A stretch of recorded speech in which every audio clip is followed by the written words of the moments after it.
ಇದು ಅಸೆಂಬ್ಲಿ ಅಖಾಡ ವಿಶೇಷ. ನಾನು ರಮಾಕಾಂತ್.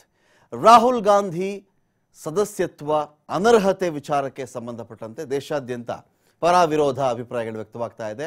ಸೂರತ್ ಕೋರ್ಟ್ನ ತೀರ್ಪನ್ನು ಉಲ್ಲೇಖಿಸಿ ರಾಹುಲ್ ಗಾಂಧಿ ಅವರನ್ನ 7 ವರ್ಷ ಶಿಕ್ಷೆ ಆಯಿತು, ಹಾಗಾಗಿ ರಾಹುಲ್ ಗಾಂಧಿ ಅವರನ್ನ ಅನರ್ಹ ಮಾಡ್ತಾ ಇದ್ದೀವಿ, ವಯನಾಡಿನ ಸಂಸದ ರಾಹುಲ್ ಗಾಂಧಿ ಅವರು ಮಾಡ್ತಾ ಇದ್ದೀವಿ ಅಂತೇಳಿ ಹೇಳಿ ಕೂಡ ಆಯಿತು.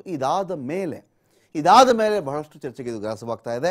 ಪ್ರಧಾನಿ ಮೋದಿ ವಿರುದ್ಧವಾಗಿ ಅವಹೇಳನಕಾರಿ ಹೇಳಿಕೆಯನ್ನು ರಾಹುಲ್ ಗಾಂಧಿ ಅವರು ಕೊಟ್ಬಿಟ್ಟಿದ್ರು. ಅದೇನ್ರಿ ಕಳ್ರಷ್ಟಲ್ಲ ಮೋದಿ ಮೋದಿ ಮೋದಿ ಅಂತೇಳಿ ಆ ಸರ್ನೇಮಿಂದ ಎಂಡ್ ಆಗುತ್ತಲ್ಲ ಅಂಥೇಳಿ ಇದೇ ಕರ್ನಾಟಕದ ಕೋಲಾರದಲ್ಲಿ ಆಡಿದಂಥ ಮಾತು ಕೋಲಾರ ಕೋರ್ಟಲ್ಲಾಯ್ತಾ ಇಲ್ಲ, ಬೆಂಗಳೂರು ಕೋರ್ಟಲ್ಲಾಯ್ತಾ ಇಲ್ಲ, ದುರ್ಗದ ಕೋರ್ಟಲ್ಲಾಯ್ತಾ ಇಲ್ಲ, ತುಮಕೂರು ಕೋರ್ಟಲ್ಲಾಯ್ತಾ ಇಲ್ಲ, ನೇರವಾಗಿ ಇದು ಸೂರತ್ ಕೋರ್ಟ್ಗೆ ಹಾಕ್ಕೊಂಡು ಸೂರತ್ ಕೋರ್ಟಲ್ಲಿ ಇದೇ ಟೈಮು ಒಂದು ಕಡೆ ರಾಹುಲ್ ಗಾಂಧಿ ನೋಡಿದ್ರೆ ವಿದೇಶದಲ್ಲಿ ಹಾಗೆ ಮಾತಾಡಿದ್ರು, ಹೀಗೆ ಮಾತಾಡಿದ್ರು, ಪ್ರಜಾಪ್ರಭುತ್ವದ ಮರ್ಯಾದೆ ಕಳೆದು ದೇಶದ ಮಾನ ಕಳೆದ್ರು ಅಂತ ಹೇಳುವ ಹೊತ್ತಲ್ಲೇ ಹಿಂಡನ್ಬರ್ಗ್ ರಿಪೋರ್ಟ್ ಕೂಡ ಬಂದಿತ್ತು.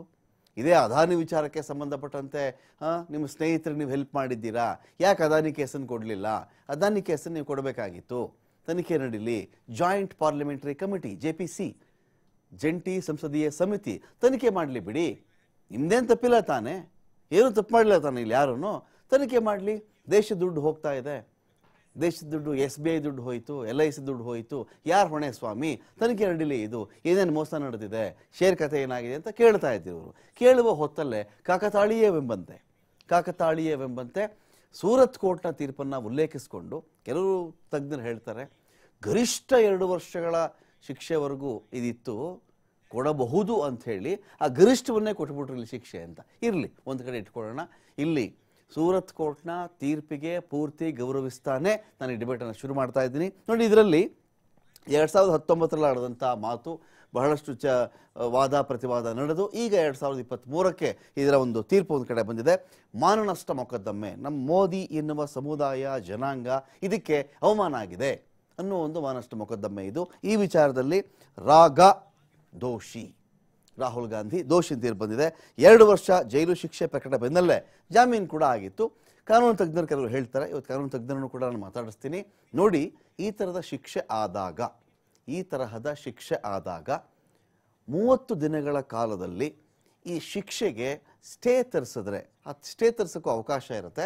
ಅಷ್ಟು ಒಳಗಡೆನೆ ಇಲ್ಲಿ ಅಮಾನತು ಅಂತೆಲ್ಲ ಮಾಡೋಕ್ಕೆ ಬರಲ್ಲ, ಅನರ್ಹ ಅಂತೆಲ್ಲ ಮಾಡೋಕ್ಕೆ ಬರಲ್ಲ, 30 ದಿನ ಕಾಯಬಹುದಾಗಿತ್ತೆ ಅನ್ನೋದು ಕೆಲವು ತಜ್ಞರು ಹೇಳ್ತಾ ಇದ್ದಾರೆ. ಅದ್ರ ಬಗ್ಗೆನೂ ಡಿಬೇಟ್ ಇರುತ್ತೆ. ಆದರೆ ಒಂದು ತರಾತುರಿಲಿ ಆಗಿ ಹೋಯ್ತಾ ಇದು. ಲೀಗಲಿ ಹೋದರೆ ಶಿಕ್ಷೆ ಆಗಿದ್ದು ನಿಜ ರೀ, ಇಲ್ಲಿ ಅಮಾನತು ಮಾಡಿದ್ದು ನಿಜ, ಅದರಲ್ಲೇನ್ರಿ ಇದೆ ಹೇಳಬಹುದೇನೋ. ಕಾನೂನು ತಜ್ಞರು ಹೇಳ್ತಾ ಇದ್ದಾರೆ 30 ಡೇಸ್ ಟೈಮ್ ಇತ್ತು ಸ್ವಾಮಿ ಇದಕ್ಕೆ. ರಾಹುಲ್ ಗಾಂಧಿಯವರು ತಡೆ ತರಿಸ್ತಾ ಇದ್ರೇನೋ, ಸ್ಟೇ ತರಿಸ್ತಾ ಇದ್ರೇನೋ, ಅಷ್ಟು ಒಳಗಡೆ ರಾಹುಲ್ ಗಾಂಧಿನ ಯಾಕೆ ಆಚೆ ಹಾಕಿದ್ರು. ಕಾಂಗ್ರೆಸ್ ನಾಯಕರು ಹೇಳ್ತಾರೆ JPCಗೆ ಆಗ್ರಹಿಸ್ತಾ ಇದ್ರು, ಅದಾನಿ ವಿಚಾರ ಆಚೆ ಬಂದುಬಿಡ್ತಾ ಇತ್ತು, ಅದಾನಿ ವಿಚಾರದಲ್ಲಿ ಬಹಳಷ್ಟು ಹೋರಾಟವನ್ನು ಮಾಡ್ತಾ ಇದ್ರು, ತಿಳ್ಕೊಂಡಿದ್ರು ರಾಹುಲ್ ಗಾಂಧಿ ಅವರು. ಇನ್ನು ಬೇರೆ ದೇಶದಲ್ಲಿ ಹೋಗಿ ಮಾಡಿದ ಭಾಷಣನೇ ಮುಂದೆ ಇಟ್ಕೊಂಡು ಈ JPCನೇ ಮರೆಸೋ ಪ್ರಯತ್ನ ಮಾಡ್ತಾ ಇದ್ರು, ಅದಾನಿ ಕೇಸ್ನೇ ಮರೆಸೋ ಪ್ರಯತ್ನ ಮಾಡ್ತಾ ಇದ್ರು ಅಂತ ಕಾಂಗ್ರೆಸ್ ನಾಯಕರು ಒಂದು ಕಡೆ ಮಾತಾಡ್ತಾ ಇದ್ದಾರೆ. ಆರ್ಟಿಕಲ್ 102 ಸಬ್ ಕ್ಲಾಸ್ 1 ಸಬ್ ಕ್ಲಾಸ್ C ನ ನಿಬಂಧನೆ ಪ್ರಕಾರ ಅನರ್ಹ ಮಾಡಲಾಗಿದೆ. ಜೊತೆಗೆ ಈ ಒಂದು ವಿಚಾರ ವಿಶ್ವಸಂಸ್ಥೆ ಅಂಗಳಕ್ಕೂ ಕೂಡ ಒಂದು ಕಡೆ ಕಾಲಿಟ್ಟಿದೆ. ಭಾರತದ ರಾಜಕೀಯವನ್ನು ಸೂಕ್ಷ್ಮವಾಗಿ ಗಮನಿಸ್ತಾ ಇದ್ದೇವೆ. ವಿಶ್ವಸಂಸ್ಥೆಯ ಕಾರ್ಯದರ್ಶಿ ಫಾರೂಕ್ ಅವರು ಈ ಒಂದು ಹೇಳಿಕೆ ಕೊಟ್ಟಿದ್ದಾರೆ. ಬಹಳ ಗಮನಿಸ್ತಕ್ಕ ಅಂಶ, ವಿಶ್ವಸಂಸ್ಥೆಯ ಮಟ್ಟಿಗೆ ಭಾರತದ ರಾಜಕಾರಣದ ಒಂದು ಥಿಂಗ್ ಇಲ್ಲೇನೋ ಇದೆ ಅಥವಾ ಇಲ್ಲೇನೋ ನಡೀತಾ ಇದೆ ಅಂತ ಹೇಳಿ ಏನು ಹೇಳಿದ್ದಾರೆ ಫಾರೂಕ್ ಖಾನ್ ನೋಡಿ. Opposition leader of the Congress party, Rahul Gandhi, has been sentenced to 2 years in prison. His party say it's politically motivated. Is the Secretary-General worried about that and about democracy in India? I can say that we're aware of the reports regarding the case of Rahul Gandhi. We understand that his party does plan to appeal the decision. The opposition leader of the Congress party, Rahul Gandhi, has been sentenced to 2 years in prison. His party say it's politically motivated. Is the Secretary-General worried about that and about democracy in India? I can say that we're aware of the reports regarding the case of Rahul Gandhi. We understand that his party does plan to appeal. ಒಂದು ಕಡೆ ತಾವೇ ವಿರೋಧ ಮಾಡಿದಂಥ ಒಂದು ಕಾನೂನು, ಹರಿದು ಹಾಕಿದಂಥ ಒಂದು ವಿಚಾರ ಹರಿದು ಹಾಕಿಬಿಡ್ಬೇಕ್ರಿ ಇಂಥ ಒಂದು ಕಾನೂನು ಅಂತ ಯಾವ ವಿಷಯದ ಬಗ್ಗೆ ಹೇಳಿದ್ರೋ ಅದೇ ಹೊತ್ತಿಗೆ ಉರುಳಾಗ್ಬಿಡ್ತಾ ತಮ್ಮನ್ನು ತಾವೇ ಶಪಿಸಿಕೊಳ್ಳುವಂಥ ಸ್ಥಿತಿ ಒಂದು ಕಡೆ ರಾಹುಲ್ ಗಾಂಧಿ ಅವರಿಗೆ ಬಂದಿದ್ಯಾ ಅಂತ. ಅನರ್ಹತೆಯಿಂದ ತಪ್ಪಿಸಿಕೊಳ್ಳುವಂಥ ನಿಯಮ ಈ ಥರ ಅನರ್ಹ ಆಗ್ಬಿಟ್ಟಾಗ ತಪ್ಪಿಸ್ಕೊಳ್ಳೋಕೆ ಒಂದು ಅವಕಾಶಗಳಿತ್ತು. ಆ ವಿಚಾರವನ್ನು ತಪ್ಪಿಸಿಕೊಳ್ಳುವ ಅವಕಾಶ ಏನಿತ್ತು ಇದು ಸರಿನೇ ಇಲ್ಲ ರೀ ಅನ್ನೋ ರೀತಿಯಲ್ಲಿ ರಾಹುಲ್ ಗಾಂಧಿ ಒಂದು ಕಡೆ ರಿಯಾಕ್ಟ್ ಮಾಡಿಬಿಟ್ಟಿದ್ರು. ಲಿಲಿ ಥಾಮಸ್ ಪ್ರಕರಣ ಅದು. ಆ ಪ್ರಕರಣಕ್ಕೆ ಸಂಬಂಧಪಟ್ಟಂತೆ ತಪ್ಪಿಸ್ಕೊಳ್ಳೋ ಅವಕಾಶ ಇತ್ತು. ಸುಗ್ರೀವಾಜ್ಞೆ ಪತ್ರವನ್ನು ನಾನು ಹರಿದೇ ಹಾಕಿಬಿಡ್ತೀನಿ ಅಂತ ಹೇಳಿ ರಾಹುಲ್ ಗಾಂಧಿ ಅವತ್ತಿಗೆ ಹೇಳಿದರು. 2013ರಲ್ಲಿ ಕಾಂಗ್ರೆಸ್ ನೇತೃತ್ವದ UPA ಸರ್ಕಾರ ತಂದಂಥ ನಿಯಮ ಅದು. ಸುಗ್ರೀವಾಜ್ಞೆ ತರೋ ಮುನ್ನವೇ ಆಕ್ರೋಶವನ್ನು ರಾಹುಲ್ ಗಾಂಧಿ ವ್ಯಕ್ತಪಡಿಸಿದರು. ಶಿಕ್ಷೆಗೆ ಒಳಗಾಗುವ ಜನಪ್ರತಿನಿಧಿಯನ್ನು ರಕ್ಷಿಸುವಂತಹ ನಿಯಮ, ಜನಪ್ರತಿನಿಧಿ ಕಾಯ್ದೆ ಸೆಕ್ಷನ್ 8 ಸಬ್ಕ್ಲಾಸ್ 4 ಅಡಿಯಲ್ಲಿ ರಕ್ಷಣೆ. ಸೆಕ್ಷನ್ 8 ಸಬ್ಕ್ಲಾಸ್ 4 ಸುಪ್ರೀಂ ಕೋರ್ಟ್ ರದ್ದು ಮಾಡಿರುತ್ತೆ. ತೀರ್ಪನ್ನು ಅಮಾನ್ಯಗೊಳಿಸಲು UPA ಸರ್ಕಾರ ಸುಗ್ರೀವಾಜ್ಞೆ ಜಾರಿ ಮಾಡಿತ್ತು. ಇದು ಸರಿ ಇಲ್ಲ, ತೀರ್ಪು, ನಾವು ಸುಗ್ರೀವಾಜ್ಞೆ ತರ್ತಾ ಇದ್ದೀವಿ. ಸುಗ್ರೀವಾಜ್ಞೆ ಅಂದರೆ ಇನ್ನೇನೂ ಇಲ್ಲ, ಸದನ ಇಲ್ಲದ ಕಾಲದಲ್ಲಿ ಒಂದು ತುರ್ತಾಗಿ ಬೇಕಿರತಕ್ಕಂತಹ ಕಾನೂನನ್ನು ಜಾರಿ ತರುವಂತಹ ವಿಧಾನ ಸುಗ್ರೀವಾಜ್ಞೆ. ಸದನ ನಡೀತಾ ಇಲ್ಲ, ಆಮೇಲೆ ಏನು ಮಾಡ್ತಾರೆ, ಅದನ್ನು ಅದೇ ಸುಗ್ರೀವಾಜ್ಞೆಯನ್ನು ಮತ್ತೆ ಸದನ ಸೇರಿದಾಗ ಅಥವಾ 6 ತಿಂಗಳ, ಅದಕ್ಕೆ 6 ತಿಂಗಳೇ ಆಯಸ್ಸು ಅದಕ್ಕೆ. ಆ ಒಂದು ಸುಗ್ರೀವಾಜ್ಞೆ ಇರುತ್ತಲ್ಲ 6 ಮಂತ್ಸ್ ಅದಕ್ಕೆ ವ್ಯಾಲಿಡಿಟಿ ಇರುತ್ತೆ. ಅಷ್ಟು ಒಳಗಡೆ ಸದನ ಕರಿಬೇಕು, ಲೋಕಸಭೆ ರಾಜ್ಯಸಭೆ ಅಂಗೀಕಾರ ಆಗಬೇಕು, ಜೊತೆಗೆ ರಾಷ್ಟ್ರಪತಿಗಳು ಒಪ್ಕೊಂಡ್ರೆ ಅದು ಕಾನೂನಾಗಿ ಮಾರ್ಪಡುತ್ತೆ, ಕಾಯ್ದೆಯಾಗಿ ಮಾರ್ಪಡುತ್ತೆ.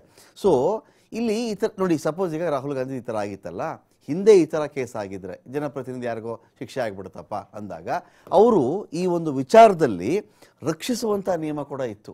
ಆ ಒಂದು ಸುಗ್ರೀವಾಜ್ಞೆಯಲ್ಲಿ ರಕ್ಷಣೆ ಹೇಗೆ, ಈ ಥರ ಕೋರ್ಟ್ ಹೇಳಿಬಿಟ್ಟಾಗ ನೀವು ಸದಸ್ಯತ್ವದಿಂದ ಅಮಾನತು ಮಾಡಿಬಿಡ್ತಾರೆ ಅಂತ ಹೇಳಿದಾಗ ಅವ್ರನ್ನ ಸೆಕ್ಯೂರ್ ಮಾಡ್ಕೊಳ್ಳೋದು, ರಕ್ಷಿಸ್ಕೊಳ್ಳೋದು ಹೇಗೆ ಅಂತೇಳಿ ಅದರಲ್ಲಿ ಇತ್ತು. ಆದರೆ ರಾಹುಲ್ ಗಾಂಧಿನೇ ಅವತ್ತಿಗೆ ಈ ಥರ ನಿಯಮನೇ ರದ್ದು ಮಾಡಬೇಕು, ನನಗೆ ಸಿಕ್ಬಿಟ್ರೆ ಹರಿದು ಹಾಕ್ಬಿಡ್ತೀನಿ ಅಂತ ಅವರೇ ಮಾತಾಡಿದರು. ಇದೀಗ ಅವರು ಹೇಳಿದಂಥ ಮಾತಿಗೆ ಅವರೇ ಪಶ್ಚಾತ್ತಾಪ ಪಟ್ಕೊಳ್ಳುವಂತಾಗಿದೆ. ಒಂದು ವೇಳೆ ಅವತ್ತು ಸುಗ್ರೀವಾಜ್ಞೆಗೆ ಎಸ್ಸಂದು ಬಿಟ್ಟಿದ್ದರೆ ರಾಹುಲ್ ಗಾಂಧಿಯವರ ರಕ್ಷಣೆಗೆ ಇವತ್ತು ಆ ನಿಯಮ ಅಥವಾ ಸುಗ್ರೀವಾಜ್ಞೆ ಅಥವಾ ಕಾಯ್ದೆ ಬರ್ತಿತ್ತು ಏನೋ ಗೊತ್ತಿಲ್ಲ. ತೀರ್ಪನ್ನು ಅಮಾನ್ಯಗೊಳಿಸಬೇಕು ಅಂತ ಸರ್ಕಾರ ಸುಗ್ರೀವಾಜ್ಞೆ ತರಕ್ಕೆ ಹೊರಟಿತ್ತು.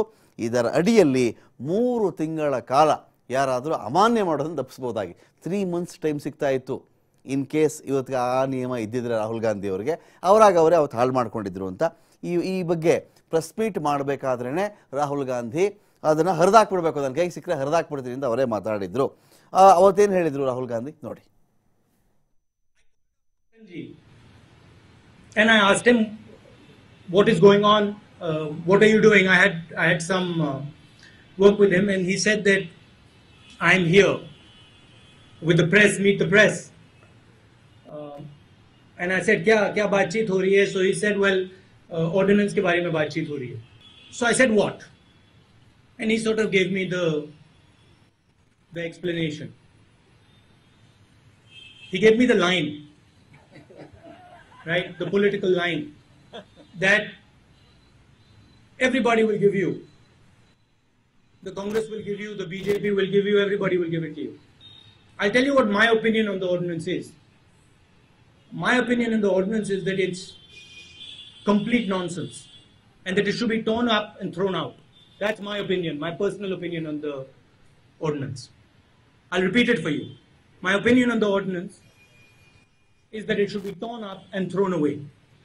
The arguments that are being made, and I've heard the arguments in my organization, the argument that is being made is that